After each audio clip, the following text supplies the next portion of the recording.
더하여 주옵소서. 주 예수 그리스도의 이름으로 기도하옵나이다. 아멘. 하루하루를 살자. 우리가 염려를 극복하고 하루하루를 살아가는 것에 대해서 말씀을 나눴으면 합니다. 한 주부가 도둑을 맞을까봐 늘 염려하면서 몇 년째 잠을 이루지 못했다고 합니다.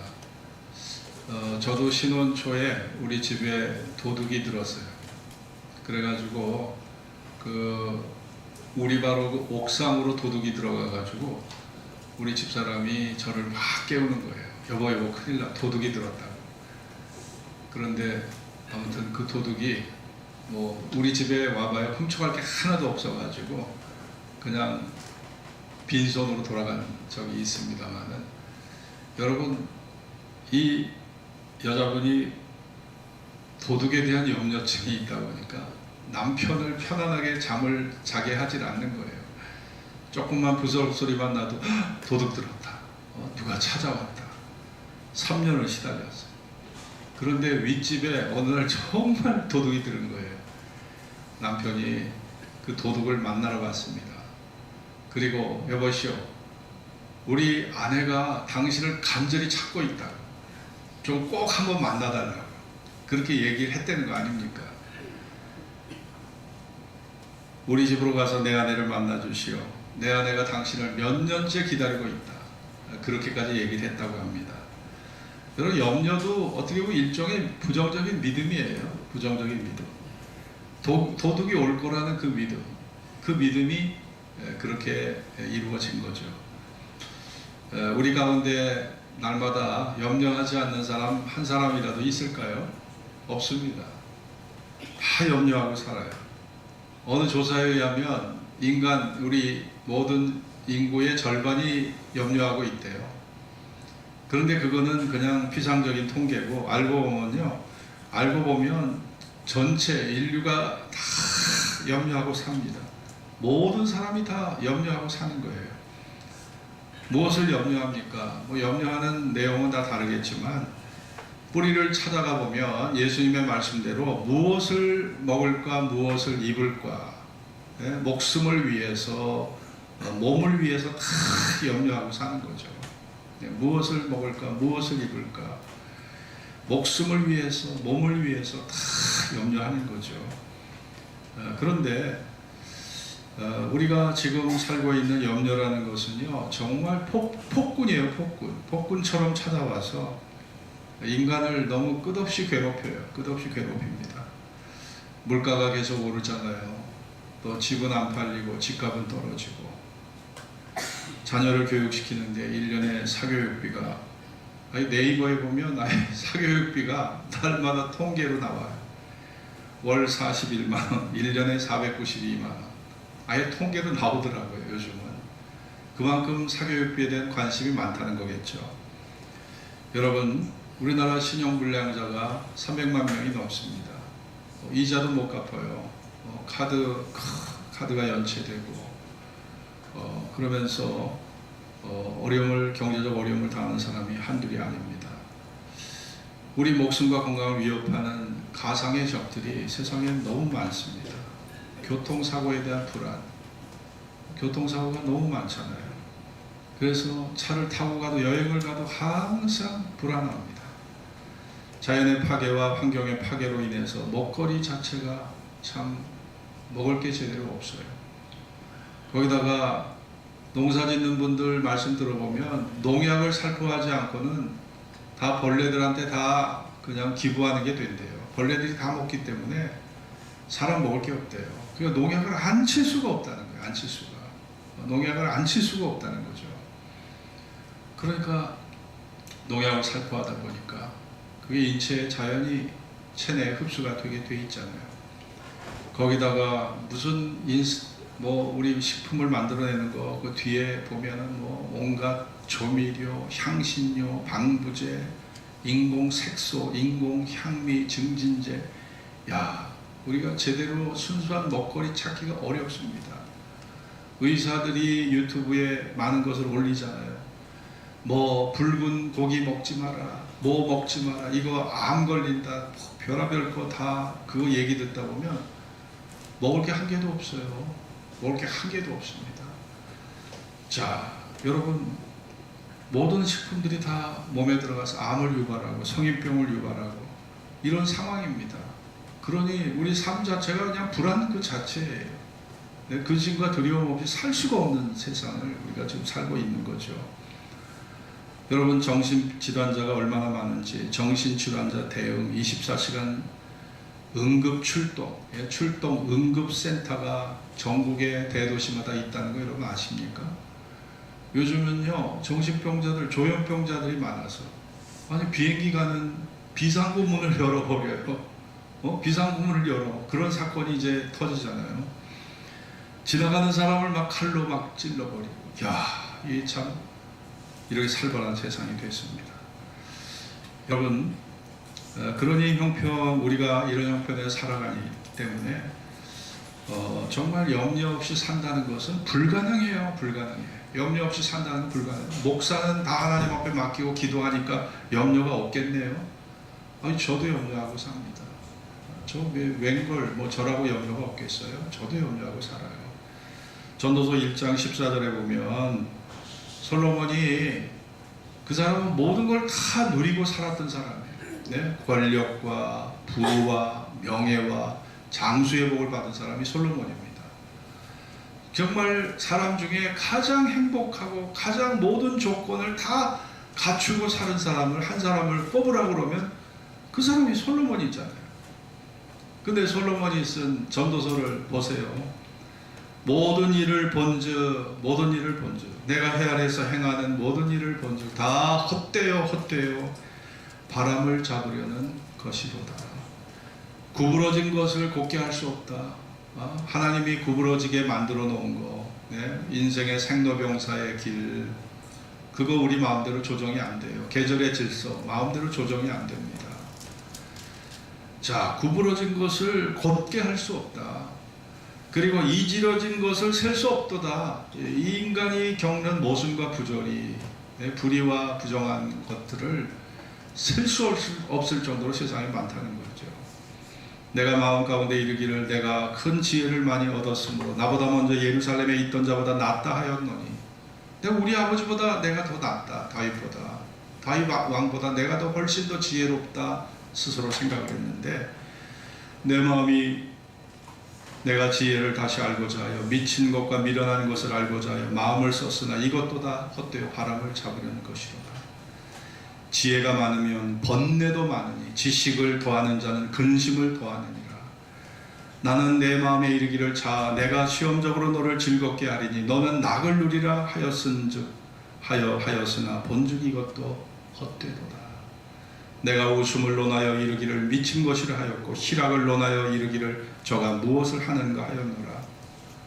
아니, 웃고 떠들고 장난치고 재미나게 지내는 거 너무 좋잖아요. 근데 살다 보니까 웃음이 미친 거래요. 웃음이 미친 거고 희락이 저게 뭘 하는가. 자, 그건 뭐예요?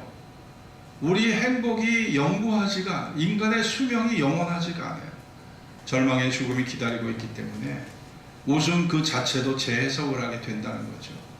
기쁨과 희락 그 자체도 다 지나가는 거에 불과하다. 그렇게 생각을 하게 된 겁니다. 자, 여러분, 염려와 근심과 두려움이라는 것은 우리가 피할 수 없는 인간의 실존입니다. 실존이에요. 피할 수가 없어요. 성경에 보면 사도 바울조차도 위대한 영적 거성이잖아요. 자, 그러면 사도 바울은 믿음으로 모든 걸 하나님 앞에 맡기고 살았으니까 근심 없이 살았겠네요? 아니에요. 성경 보세요. 에바브로 디도라고 하는 자신의 제자가 로마 옥중에 수감되어 있을 때 사도 바울을 찾아왔어요.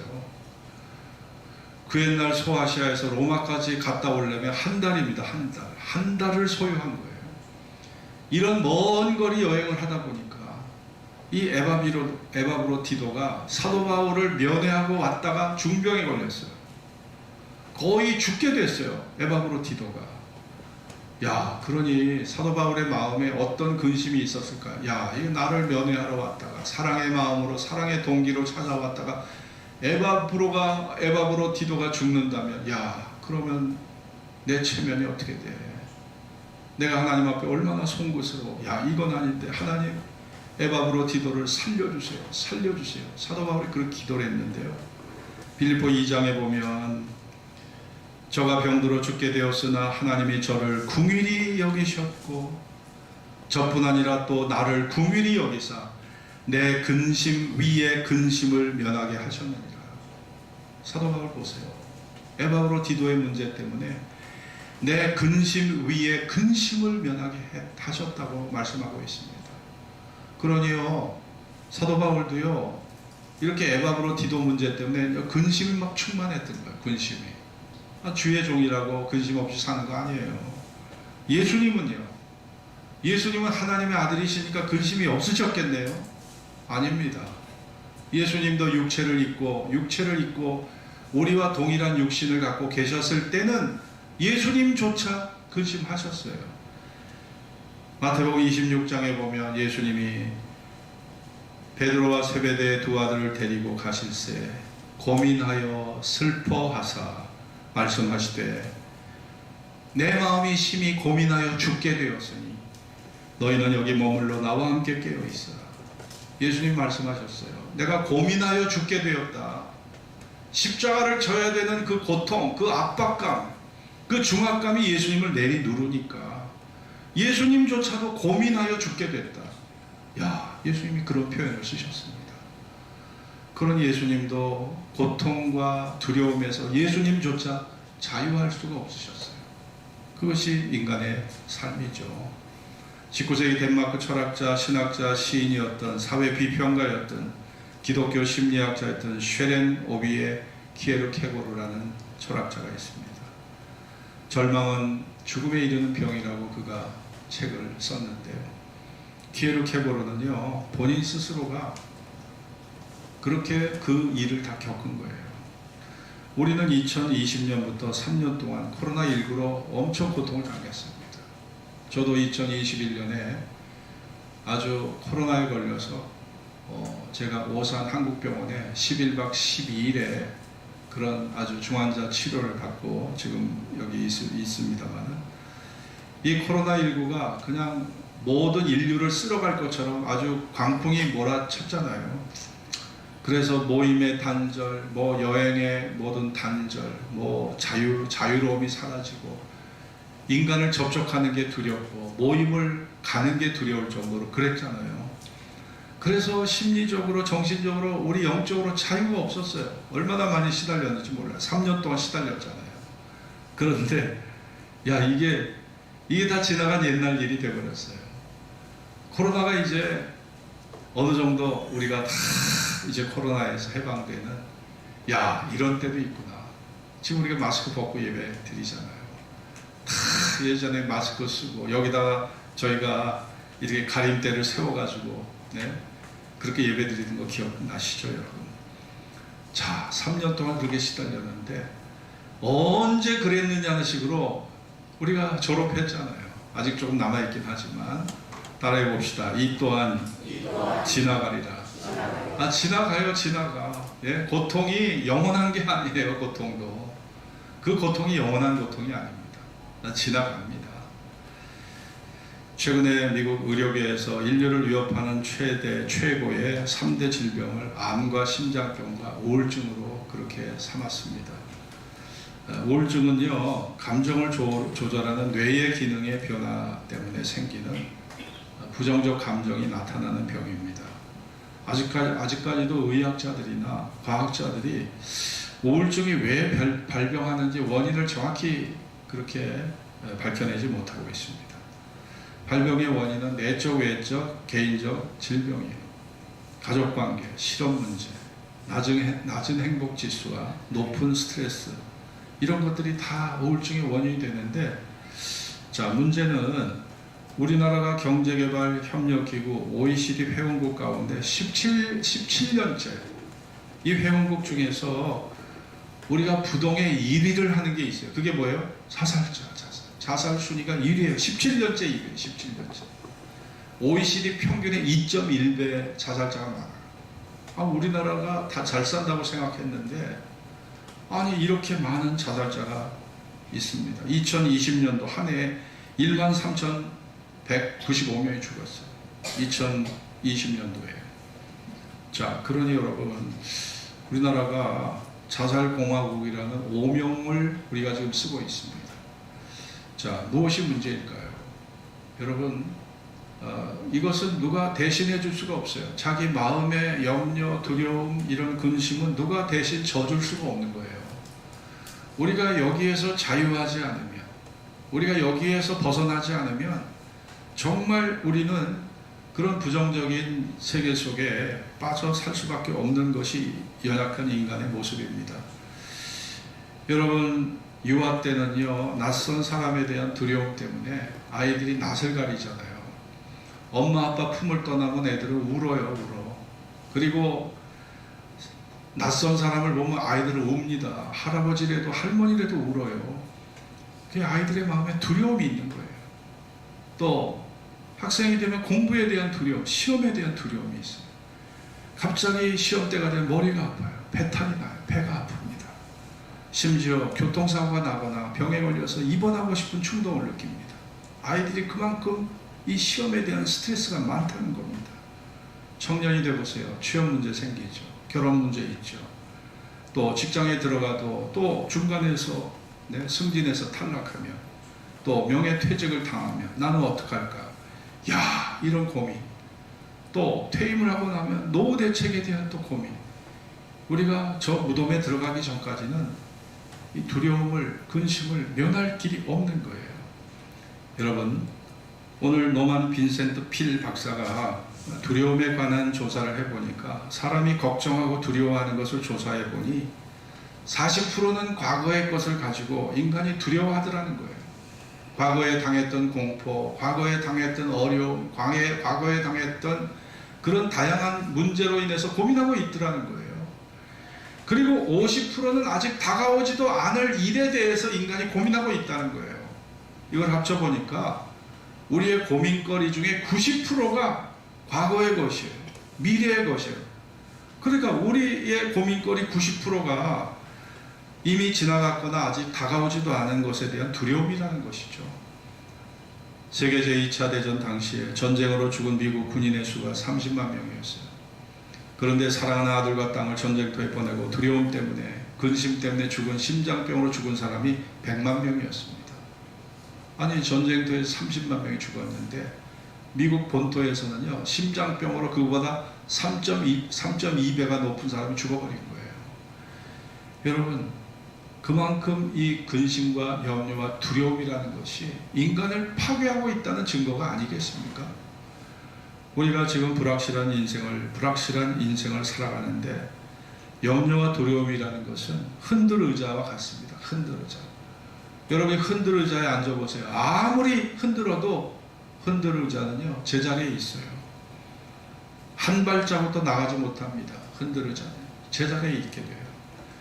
두려움과 염려가 우리 마음을 흔들어 놓을 뿐이지 그것이 결코 앞으로 나를 나가게 하지는 못해요. 전진하게 하지는 못해요. 두려움과 염려는 그러므로 우리 개인의 성숙을 막아버리고요, 공동체의 발전을 저해합니다. 그래서 성경은 우리에게 두려워하지 말라, 놀라지 말라, 염려하지 말라, 근심하지 말라, 계속 성경은 우리에게 강조하고 있는 것입니다. 여러분, 신명기 1장 30절에 보면 하나님은 우리보다 먼저 가시는 하나님으로 묘사하고 있어요. 너희보다 먼저 가시는 너희의 하나님 여호와께서 애굽에서 너희를 위하여 너희 목전에서 모든 일을 행하신 것 같이 이제 너희를 위하여 싸우시리라. 하나님이 이스라엘 60만을 위해서 먼저 가신대요. 먼저 가신대요. 먼저 가셔서 길을 만들어내시고, 먼저 가셔서 일 처리를 하시고, 먼저 가셔서 하나님이 싸우신다는 거예요. 여러분, 이게 믿어지시나요? 우리가 믿는 하나님은요, 이렇게 예비하시는 하나님입니다. 예비하시는 하나님. 이스라엘 백성이 절망 가운데 있을 때 하나님이 그들을 건져주셨어요. 홍해의 길을 열어주셨습니다. 홍해의 길을. 이스라엘 사람들이 홍해 앞에 당도했을 때 통곡하면서 그들이 말한 게 무엇입니까? 아니, 죽을 데가 없어서 여기까지 우리를 끌고 왔느냐? 우리를 그냥 애굽에서 종살이하게 내버려 두지 왜 우리를 여기까지 끌고 와서 왜 여기에서 광야에서 죽게 하느냐? 앞에는 홍해 바다가 넘실댑니다. 뒤에는 애굽의 바로가 군병을 이끌고 마병들을 이끌고 지금 추격하고 있어요. 다 죽이려고. 이런 진퇴양난의 상황입니다. 그때 모세가 이스라엘 백성에게 주신 말씀이 출애굽기 14장 13절에 있습니다. 모세가 백성에게 이르되 너희는 두려워하지 말고 가만히 서서 여호와께서 오늘 너희를 위하여 행하시는 구원을 보라. 여호와께서 너희에게 어떻게 행하시는지 하나님의 구원을 보라고 그렇게 말씀하고 있습니다. 왜 이스라엘 사람들이 근심과 염려와 두려움에 사로잡혔을까요? 왜일까요? 여러분, 그들은요 하나님의 능력보다 자기의 상식과 경험의 기준에 딱 묶여 있었던 거예요. 아니, 바다를 육지처럼 건넌다는 것은 이스라엘 사람들이 0.01%도 생각을 못했던 거예요. 근데 하나님이 바다를, 홍해 바다를 벽처럼 세우셨다고 그랬어요. 좌우 벽처럼 세우시고 그 바다 밑을 육지처럼 건너게 하셨다고 성경이 기록하고 있습니다. 바다가 벽이 돼서 벽처럼 세워지고 그 밑바닥을 육지처럼 건넌다? 이스라엘 사람이 0.01%도 생각을 해냈을까요? 자기들의 상상과 자기들의 모든 것을 다 동원해도 하나님의 일하심을 그들이 그것을 결코 생각해낼 수 없었던 겁니다. 홍해를 육지처럼 반석에서 물을 주시고 하늘에서 만나를 내려주시고 다 상상을 초월하는 축복이에요. 그들이 옷가게가 있어서 40년 동안 철마다 옷을 갈아입었습니까? 성경에 보세요. 하나님이 이 옷을 닳지 않도록, 신발을 닳지 않도록 40년 동안을 그렇게 지켜주셨다고 말씀하잖아요. 낮에는 구름 기둥으로, 밤에는 불 기둥으로 하나님이 그들을 인도하셨습니다. 이 모든 것이요 다 상상을 초월하는 것이에요. 인간의 기준과 상식과 경험을 초월하는 것들이었어요. 여러분이 기도할 때 꼭 여러분이 명심하셔야 될 것은, 여러분이 기도할 때 하나님이 이렇게 저렇게 문제를 해결해 주시겠지, 경제 문제든 질병의 문제든 집 문제든요, 우리는 기껏해봐야 경우의 수가 3가지, 5가지, 7가지밖에 안 돼요. 많아야 10가지입니다. 경우의 수가. 그런데 하나님의 경우의 수는요 100가지, 200가지, 300가지가 넘어요. 하나님이 어떻게 우리의 문제를 해결하실지 모르는 거예요. 그러니까 우리가 방법론까지 하나님 앞에 말할 수 없는 거예요. 하나님 해결해 주십시오. 여러분, 하나님의 상상, 하나님의 능력은요 우리의 상상을 초월하는 겁니다. 아니, 하늘에서 만나를 내리신 분이신데, 홍해를 육지처럼 건너가게 하신 분이신데, 아니, 반석에서 바위를 깨서 그 바위 밑에서 물이 나게 하신 분이신데, 여러분, 하나님이 무슨 일을 못 하시겠어요? 우리는요 그거를 믿고 사는 사람이 돼야 합니다. 믿고 사는 사람이 돼야 돼요. 믿음이라는 것은요 우리 주님께서 불가능을 가능케 하는 것이 믿음이고, 하나님의 능력을 우리가 의지하는 게 우리가 믿음인 거예요. 인류 종말을 예언했던 조지 오웰은요 1984년에 조지 오웰이 1984년이라는 책을 썼잖아요. 이 책의 내용이 뭐냐면, 인류는 핵무기와 탄도 미사일 개발을 그가 예언했고, 지구상의 모든 나라 사람들이 사회주의로 변해서 마침내 인류의 종말이 올 것이라고 예언한 책이 1984년이라는 영국의 조지 오웰의 책의 내용입니다. 조지 오웰은 3차 세계대전이 발발해서 지구가 포연에 휩싸일 거라는 그 공포 때문에 스코틀랜드 작은 섬에 은폐된 생활을 했어요. 동굴 속에 숨어서 살았어요. 인류가 멸망할 거라고 믿고 오웰은 그 섬에서 불안에 떨면서 1984년을 집필했던 것인데, 그 비관론과 우울증 증세로 정신과 육체가 피폐해져 가지고 결국 47세 나이에 그는 세상을 하직하고 맙니다.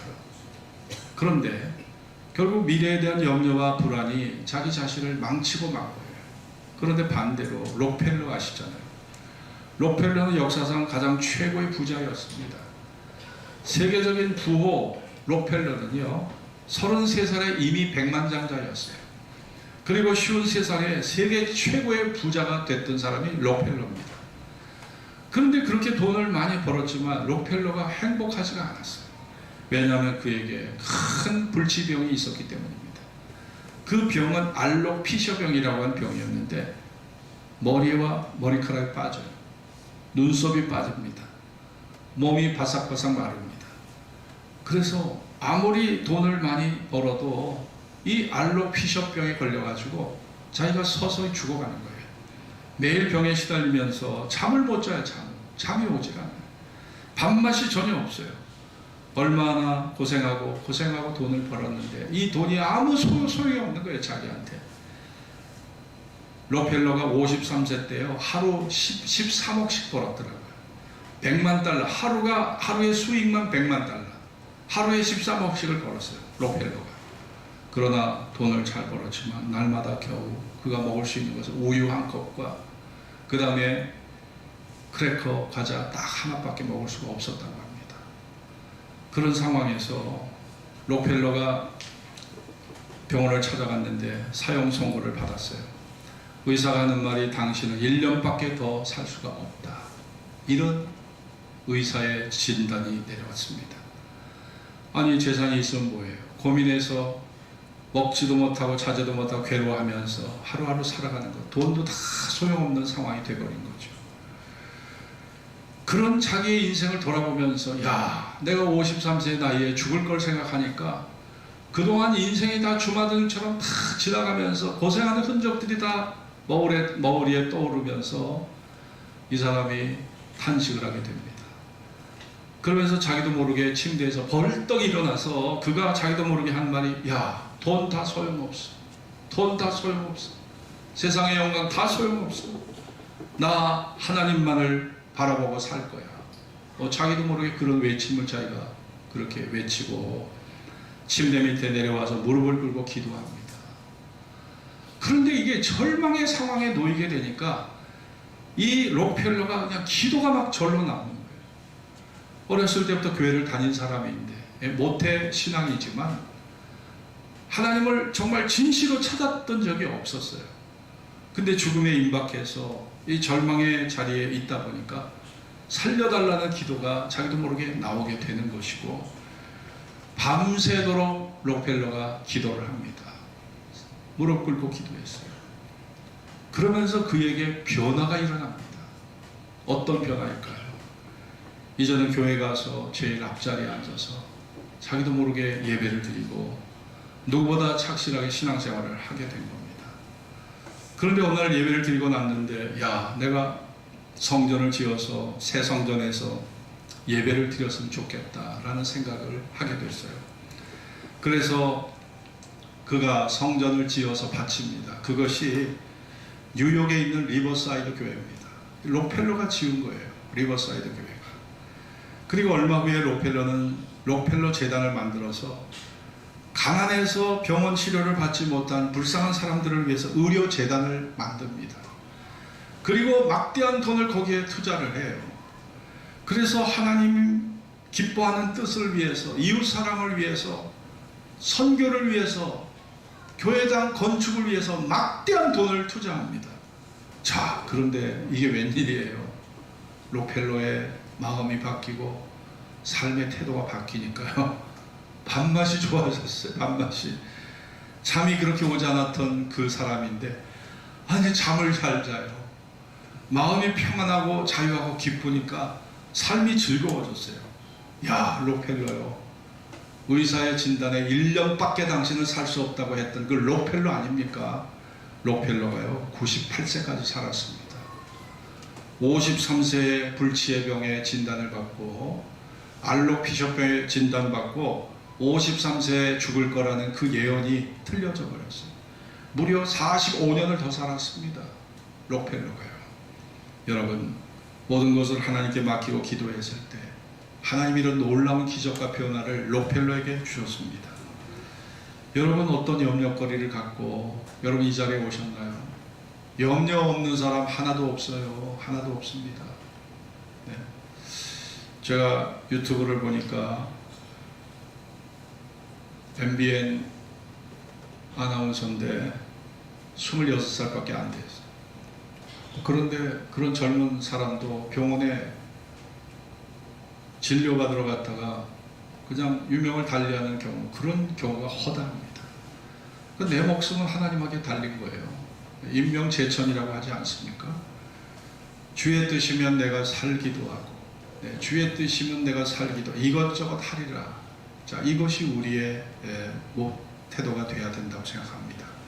자, 오늘 34절 같이 읽읍시다. 34절. 그러므로 시작. 그러므로 내일 일을 위하여 염려하지 말라. 내일 일은 내일 염려할 것이요 한날의 괴로움은 그날의 족하니라. 내일 일은 내일 염려해라. 내일 일은 내일 염려하라. 한날의 괴로움은 그날의 족하니라. 인간을 만드실 때 하나님이 하루하루를 살도록 만드셨어요. 인간을 어떻게 해요? 하루하루를 살도록 만드셨어요. 1년 365일이지만 왜 이렇게 하루하루 한 토막 한 토막씩 하나님이 이렇게 토막이 나 있도록 하셨을까? 우리가 잠을 자면 6시간 8시간 잠을 자잖아요. 잠을 자면 또 새로운 하루가 시작되잖아요. 우리가 육체로 견딜 수 있는 이 부하량이 있어요. 정신적으로 견딜 수 있는 부하량이 있는 겁니다. 자, 이것이 하루하루 살도록 돼 있는 거예요. 그러니까 인생은 1년 단위로 사는 게 아닙니다. 한 달 단위도 아니에요. 일주일 단위도 아닙니다. 하루하루 단위로 사는 거예요.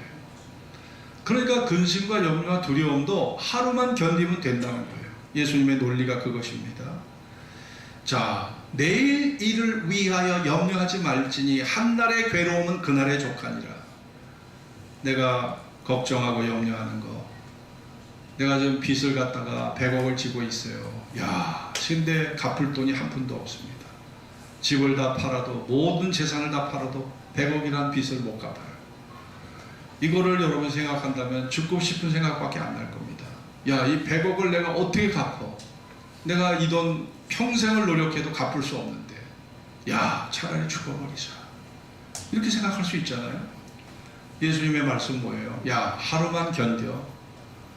네가 평생을 생각할 거 없어. 1년을 생각할 것도 없어. 하루만 견디면 돼. 내일은 새로운 태양이 떠올라. 내일은 새롭게 견딜 수 있는 힘이 생기는 것이야. 하나님이 세우신 인생의 질서가 바로 그런 것입니다. 오늘 하루만 견디면 되는 거예요. 내일은 또 새로운 태양이 떠올라요. 내일은 또 새로운 힘이 솟아나는 겁니다. 하루만 견디면 됩니다. 이것이 하나님이 우리에게 말씀하시는 권면이에요. 하루만 견뎌. 하루면 하루하루를 살아가라는 거죠. 일주일 단위로 살라고 말씀하지 않으셨어요. 한 달 단위로, 1년 단위로 살라고 하시지 않으셨습니다. 하루를 살아가라는 것입니다. 내일을 위하여 염려하지 말라. 한날의 괴로움은 그날의 족하니라. 여러분이 오늘 하루만 견디시면 돼요. 그러면 내일 또다시 견딜 수 있는 힘을 내일 얻게 될 것입니다. 우리가 믿음 안에서 이것이 하나님의 거룩한 뜻이라는 것을 여러분 기억하시고, 여러분이 어떤 염려와 고통, 두려움 속에 오늘 이 자리에 와 계신지 저는 몰라요. 여러분의 마음의 비밀을 다 알 수가 없습니다. 그러나 하나님은 우리보다 앞서서 일하시는 분이에요. 그리고 하나님의 응답과 축복은 우리의 상상을 초월하는 것들입니다. 그래서 하나님의 기도 응답을, 우리의 짧은 생각과 경험으로 하나님의 응답을 우리가 예측할 수가 없는 거예요. 모든 것을 하나님 앞에 맡기고 기도할 때 하나님이 앞서서 행하시며, 하나님이 여러분을 대신 싸워주시고, 하나님이 앞서서 여러분에게 여호와 일에 예비한 축복으로 여러분의 삶을 인도해 주실 것을 믿습니다. 기도하겠습니다.